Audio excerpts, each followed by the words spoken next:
pembelajaran coding dan kecerdasan artifisial. Baik, sebelum kita mulai pembelajaran, siapa yang bertugas? Seperti biasa, memimpin doa, lagu wajib. Aku sampai di mana yang bertugas? Oke.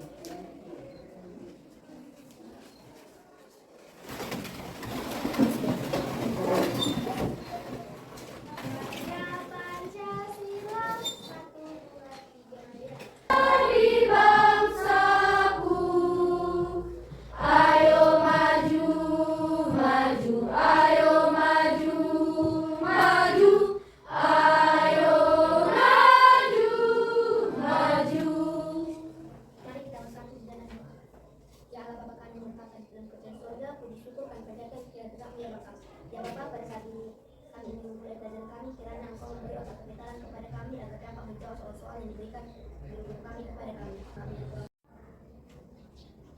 Siap, Ran. Kembali ibu guru kita, beri salam. Baik. Selamat pagi, silakan duduk. Baik, sudah dibaca materi yang ibu kirim dari WA? Sudah, Bu. Iya, jadi hari ini baru pertama kali mungkin ibu masuk di kelas 7-1 ya, dihimbau kemarin kalau kita akan belajar tentang kecerdasan artifisial. Jadi ini adalah pelajaran baru di kelas 7 ya, makanya kita berjumpa hari ini. Kalau kamu sudah baca materi yang ibu kirim kemarin, apanya ibu yang dimaksud dengan coding? Satu orang. Oke, Beta. Coding adalah menulis instruksi dengan bahasa programan supaya komputer atau mesin bisa menjalankan perintah kita. Iya. Kemudian apa yang dimaksud dengan kecerdasan artifisial? Satu orang. Oke, Roma. Kecerdasan artifisial adalah kemampuan mesin atau komputer untuk meniru cara berpikir manusia. Iya. Jadi yaitu berpikir komputasional. Dibuat di situ coding dan kecerdasan artifisial, berpikir komputasional untuk menyelesaikan masalah. Ya. Jadi ibu mau tanya dulu. Siapa yang suka makan mie instan? Masa Indomie? Oke, turun tangannya. Banyak yang suka makan Indomie. Waktu kamu memasak Indomie pasti ada langkah-langkah yang kamu kerjakan. Satu orang yang bisa menceritakan langkah-langkah memasak mie instan. Oke, silakan Bang.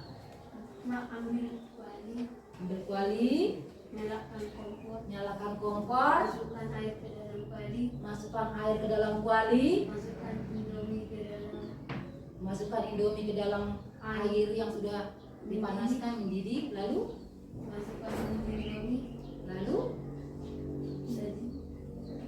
sampai masak, lalu masukkan piring saji. Oke, bagus. Tepuk tangan dulu. Oke, ada yang lain dari Julio? Ada lagi yang lain? Sama semua? Berarti sama langkah-langkah bagaimana memasak mie instan atau Indomie. Jadi pada saat kamu memasak mie instan dengan langkah-langkah yang dibilang tadi, itu dikatakan kamu melakukan yang namanya algoritma. Jadi kalau di dalam komputer namanya algoritma. Jadi cara berpikir kamu memasak Indomie tadi, memasak mie instan tadi, itulah dikatakan cara berpikir komputasional. Ada langkah-langkahnya. Itulah yang menjadi tujuan pembelajaran kita saat ini. Hari ini katanya menyusun algoritma. Apa tadi algoritma? Langkah-langkah ya. Langkah-langkah logis sistematis dalam memecahkan suatu masalah. Yang kedua, Menerapkan konsep berpikir komputasional dalam pembuatan program sederhana menggunakan aplikasi visual. goblok nampak. Itu komputasional ini bisa diimplementasikan oleh yang namanya komputer. Jadi komputer berpikir. Jadi komputer kita juga berpikir. Pola pikir komputer itu berasal dari pikiran manusia. Jadi pola pikiran manusia diterapkan kepada komputer. Itu katanya media untuk mendukung era digital. Kalau kita lihat aktivitas kita kehidupan sehari-hari tidak lepas dengan yang namanya digital. Berkomunikasi pakai handphone, ya kan? Kalau kita pergi ke bank mau mengembangkan dua satu. Latih kamu berpikir secara sistematis, berpikir secara logis, berpikir secara efisien. Itulah ya mengapa kita harus belajar yang namanya berpikir komputasional. Ada 4 konsep utama berpikir komputasional. Ya, ada 4 konsep utama. Yang pertama dekomposisi, yang kedua pengenalan pola, yang ketiga abstraksi, yang keempat algoritma. Nah, kita bahas ya yang pertama. Dekomposisi, satu orang dulu baca apa itu dekomposisi? Memecahkan masalah besar menjadi bagian kecil agar lebih mudah dikelola. Iya, itulah dekomposisi. Jadi kalau kita di kelas, kita punya masalah. Masalahnya apa? Piket kebersihan. Jadi bagaimana piket kebersihan ini bisa kita selesaikan dengan baik? Maka kita bagi-bagi, kita pecah-pecah yang bertugas, ya, supaya mudah diselesaikan. Ada yang mengangkat kursi, lalu ada yang menyapu dari belakang, lalu diikuti dengan lantai, lalu ada yang membersihkan. Nah, itulah dia, ya. Kalau dikatakan berpikir komputasional dengan dekomposisi. Pengenalan pola, artinya di sini dalam kehidupan kita sehari-hari masalah itu selalu memiliki kesamaan pola, berulang-ulang, ya. Jadi kalau kita lihat ini ada pola matematika, ya. 1, 4, 9, 16, 25, 36, di sini berapa ini kira-kira? 42. Ayo satu orang yang bisa menjawab. Jadi satu orang yang menjawab 49. Dari mana itu 49? Jadi Pak tunjuk yang ini begini ceritakan. Satu itu berasal dari 1 kali. Satu kali 3, Bu. Dari kali 3 kenapa? Dan 1 tambah. Satu itu berasal dari 1 kali 1. Lalu 4. 1 kali 1. Bingung dia. Ada yang sudah dapat? Katanya betul jawabannya 49. Ada yang tahu? Ayo Abang bantu dulu. Dari mana kira-kira 49 dari grogi kakak ini di depan? Coba. Ini 1 kali 1, Iya. 2 kali 2, Iya. 9 3 kali 3, Iya. 16 4 kali 4, kalau 25 5 kali 5, kalau 26 6 kali 6 kali 7. Iya bagus, tepuk tangan dulu. Pengenalan pola dalam bentuk deret angka, dalam bentuk bangun, ya kan? Jadi berikutnya kita akan belajar ya mengenal pola, ya mengenali suatu masalah dari hal-hal yang kecil. Jadi kita main tebak-tebakan. Nah, jadi dulu yang pertama katanya aku berkaki 4, ya. Lalu dulu yang kedua tubuhku besar. Lalu yang ketiga aku sangat menurut. Yang keempat aku sudah tahu apa kira-kira itu? Sudah tahu. Apa? Iya. Jadi dari hal-hal yang kecil tadi, pola-pola yang kecil tadi, kita akan mengetahui bahwa yang menjadi persoalan di situ yang ditanya adalah gaya. Berikutnya lagi ya tebak-tebakan yang kedua. Nah, ya itu ada ya, sudah dilewatkan saja. Nah, kita masuk abstraksi, ya. Apa itu abstraksi? Memfokuskan pada hal penting, mengabaikan nilai yang tidak perlu. Oke. Jadi kalau dikatakan abstraksi berarti di sini kita berfokus kepada hal yang penting, yang tidak penting tidak perlu diperhatikan. Contohnya di sini, pada saat kamu naik sepeda, maka yang menjadi fokusmu itu apa? Bagaimana mengayuh pedal sepeda, bagaimana memegang setir, lalu merem. Jadi nggak perlu kau perhatikan bagaimana itu roda berputar, ya kan? Kau perhatikan sekarang roda berputar. Bagaimana bentuk lantainya? Ini adalah hal-hal yang diabaikan. Nah, itulah yang dikatakan dengan abstraksi. Jadi kita berfokus kepada hal-hal yang penting. Nah, jadi hari ini kita mau mempraktekkan ya penerapan berpikir komputasional ya dalam menyusun algoritma menghitung luas persegi tanah dengan menggunakan aplikasi dengan menggunakan aplikasi. Itu kita mau breaking dulu, semua berdiri. Oke. Ya, semua berdiri. Ya. Jadi Ibu mau mengajak kamu untuk berpikir komputasional. Jadi ada Ibu katakan di sini ice breaking kita katanya urutan instruksi. Jadi kalau Ibu katakan instruksinya atau perintahnya itu harus dilakukan berurutan. Ada 4 instruksi yang harus kau lakukan berurutan. Yang pertama perintahnya atau instruksinya Kalau ibu katakan angkat tangan, yang pertama angkat tangan, yang kedua pegang telinga, yang ketiga berputar, yang keempat duduk. Jadi ada urutan perintah. Yang pertama angkat tangan, yang kedua pegang telinga, yang ketiga berputar, yang keempat duduk. Itu urutan perintah. Harus diingat, ya.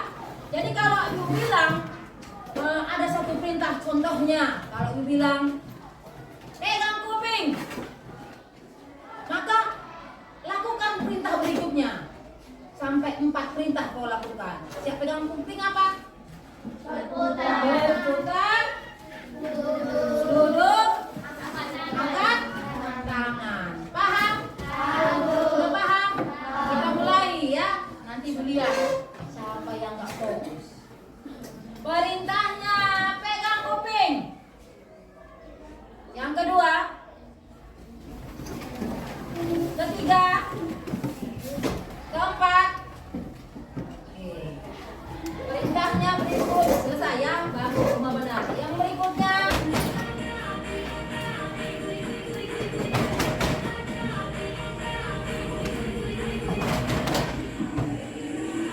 semakin cepat.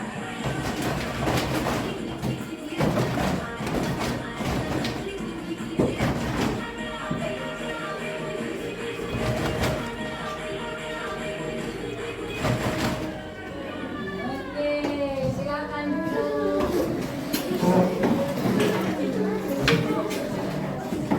Oke, jadi silahkan masukkan aplikasi PictoBlock-nya. Ya, sambil diikuti yang ibu buat. Ada paketnya di handphone-nya? Ada, Bu. Ada, ya. Jadi tujuan kita hari ini yang pertama adalah memahami konsep algoritma dalam perhitungan luas persegi panjang, ya. Yang kedua katanya di sini kamu harus mampu menjalankan program PictoBlock untuk menghitung luas persegi panjang. Nah, coba dilihat di lembar kerjanya, kemudian di handphonenya, di laptopnya, silahkan. Sudah sampai di situ? Sudah, Bu. Ada yang belum berhasil? Tunggu sebentar. Iya, ditunggu sebentar. Baik. Sudah selesai, maka kita mulai menyusun algoritmanya. Yang pertama, kita harus membuat variabel. Ada berapa variabelnya? 3. Apa yang pertama? Panjang. Panjang. Coba lihat di blok paletnya tulisan variabel. Klik. Sudah? Sudah dibuka? Sudah, Bu. Sudah. Lalu, oke, kita ulangi ya. Ada yang belum, ada yang masih apa? Baik, tadi ini langkah yang kedua. Langkah yang kedua katanya gunakan blok hello, udah selesai ya? Sudah, Bu. Lalu gunakan blok sensing. Apa tadi sensing? Sensor. Sensor. Nah, gunakan blok sensing. Ada di situ. Katakan siapa namamu. Coba tanya di situ. Tanya siapa namamu, apa? Tarik variabel. Lalu yang mana dipilih? Atur. Tanya atur. Nah, panjang. Ini kan ada tanda panah ini ya? Nah, ini kita pilih aku. Yang mana? Panjang. Sampai sini paham? Nah, sudah? Lalu ini ada katanya yang angka 0 kita ganti dengan blok sensing untuk jawab. Jadi kita cari sensor. Ada jawaban? Ada, Bu. Nah, kita angkat. Sudah? Langkah keempat berarti sudah selesai.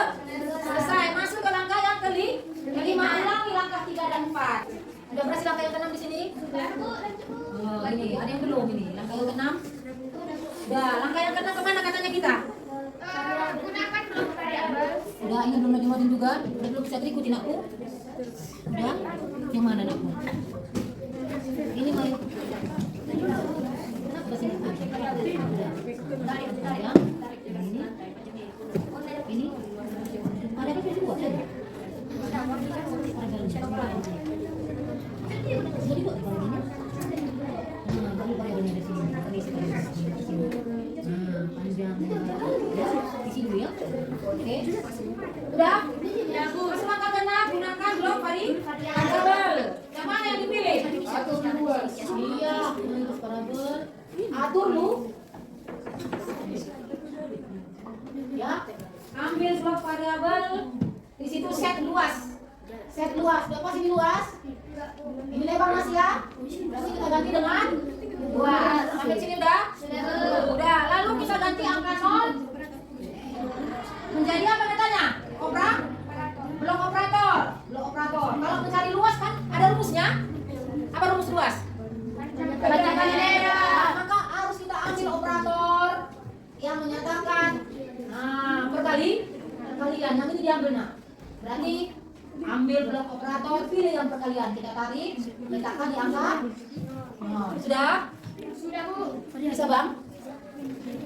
Nah, kita akan menghitung luas persegi panjang.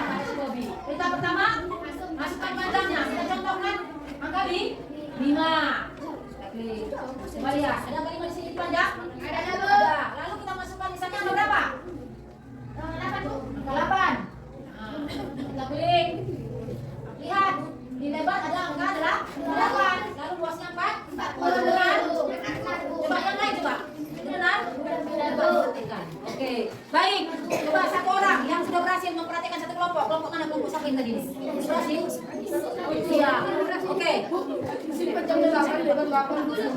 Iya. Oke, kelompok 3 dulu. Bawa dulu Bang Joel, depan. Perhatikan teman-temannya. Baiklah, selamat pagi teman-teman. Baik. Hari ini kami akan mempresentasikan hasil kerja kelompok kami, yaitu dengan cara membuat sebuah program yang dilakukan dengan cara teknik algoritma dengan cara menangkal algoritma. Coba buktikan dulu. Ini akan buktikannya. Baiklah, kami akan membuktikannya. Itu yang sangat oke. Jalankan bendera hijau.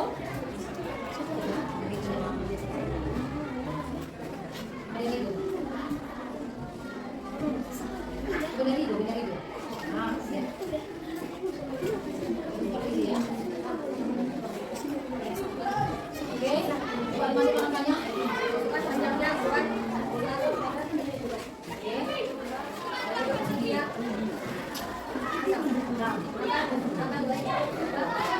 Sudah jelas? Sudah. Tadi dimasukkan panjangnya 5, lebarnya 6, maka kita belum jawab luasnya 30. Sudah ada yang belum bicara ya?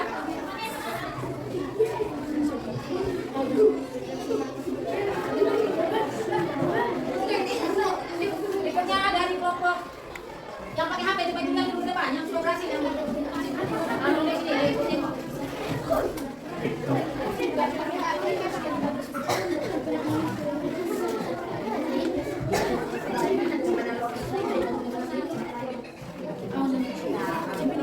Baik, oke silakan duduk dari kelompok 7 juga sudah berhasil. Dari 8, angka berapa kata Kobi? maka hasil dari luas adalah 64. Coba ulangi sekali lagi perhitungannya. Berapa coba? Berapa coba? Bukannya 10, panjangnya. Lebarnya 5. Berapa kata Kobi luasnya?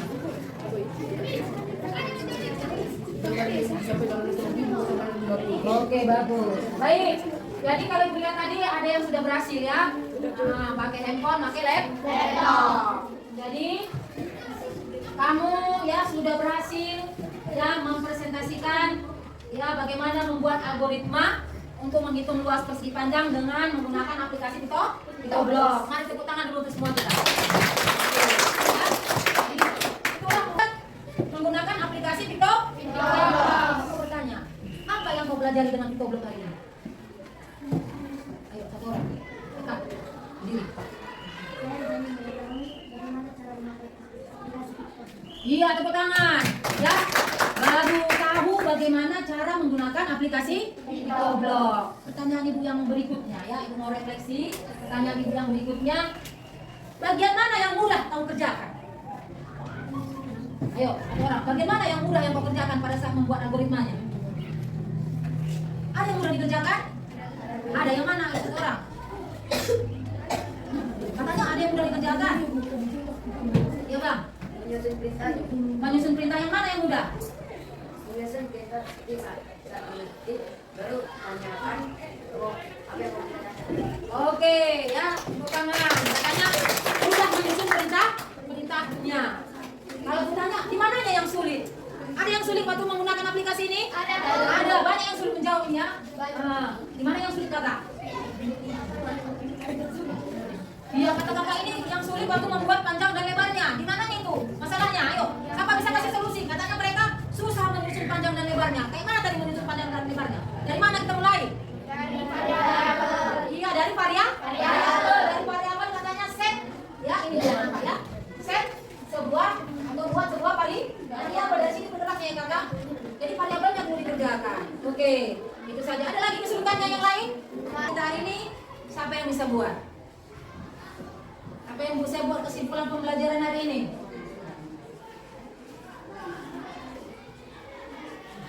Ayo, oke Bang Rehan. Dalam hal sesulit apapun jika kita berpikir komputasional, semua masalah akan terbagi kecil-kecil dan tidak akan mudah. Oke, tepuk tangan. Kesimpulannya ya.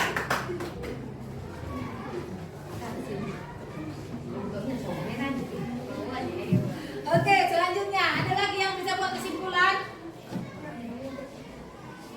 Ada anakku? Oke, jadi ibu kesimpulkan.